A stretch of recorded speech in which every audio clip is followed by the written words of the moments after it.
అక్క నా మరదలేదక్క. Happy birthday mother. నా చాక్లెట్ ఇది.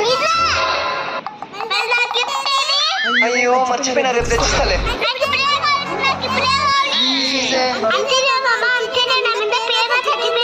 ఓయమ్మ అంత మాట ఎందుకే, పదమ్మా.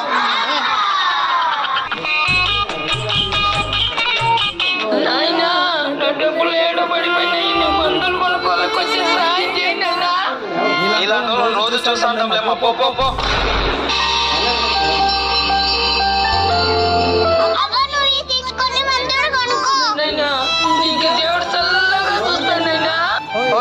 మరి నీకు గిఫ్ట్ వద్దా? మరి నీకు హెల్ప్ చేయడానికి చిన్న పెద్ద తేడా అవసరం లేదు, మంచి మనసు ఉంటే చాలు.